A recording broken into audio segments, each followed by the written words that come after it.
globalization. First of all, what is it? I mean, globalization, used neutrally, globalization just means international integration. Okay, everybody's in favor of it. I mean, it's been the core principle of the left and the working class movement since their origins.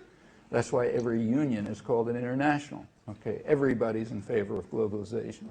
Now, the term has been appropriated by a narrow sector of power and privilege to refer to their version of international integration, the investor rights version. And that makes sense for them to try to to own the term, because anyone who's opposed to their version then becomes anti-globalization, meaning some kind of primitive who wants to go back to the Stone Age or something like that. It's a bad error on the part of the critics of this investor rights version of integration to accept the term anti-globalization. They should not. We're all in favor of globalization. The question is it going to be in the interests of people or in the interests of private power? All right, now just using the term neutrally now, has it increased or has it decreased? Well, in many respects, it's decreased. Take what Adam Smith meant by it, okay?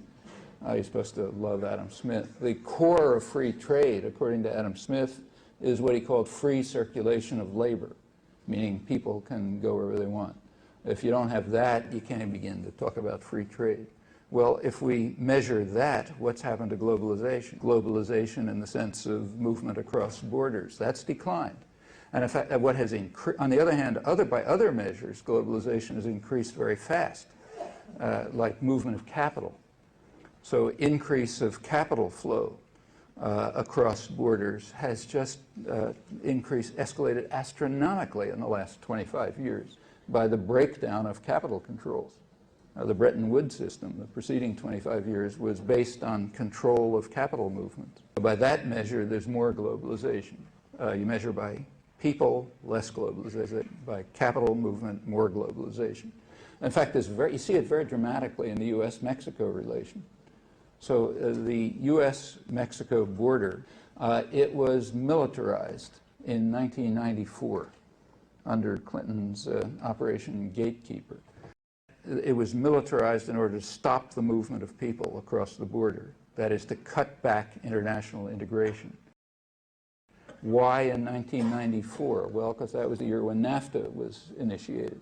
NAFTA is claimed to be something that increases integration between Mexico and the United States, but not people.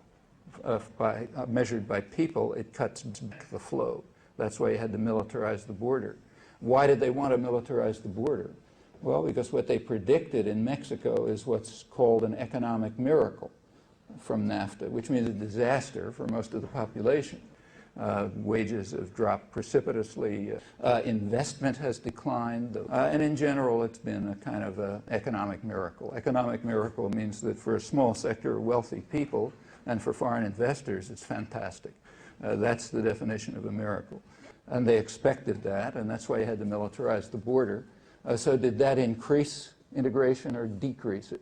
Well, that's an ideological question. Depends what you want to measure. When you militarize a border to prevent people from moving freely, by Adam Smith's measure, it decreases it. Okay, by the measure of, the owners of the economy, it increases it. They make more profit. What about trade? Everybody reads that trade increased between Mexico and the United States. Did it? Well, not by Adam Smith's measures. Before NAFTA, in 1993, there was plenty of movement of commodities across the border, but about 50% of it was internal to a firm. Okay, that's not trade. Okay, at least by classical economic measures. That's no more trade than if General Motors moved something from Indiana to Illinois. Well, it was 50% before NAFTA, now it's about 66%. Very little of what's going on across borders is trade in any serious sense. Some things have definitely declined, like movement of people. In the case of NAFTA, not just by accident, by militarizing the border. Just a day or two ago, Bush announced further militarization of the border.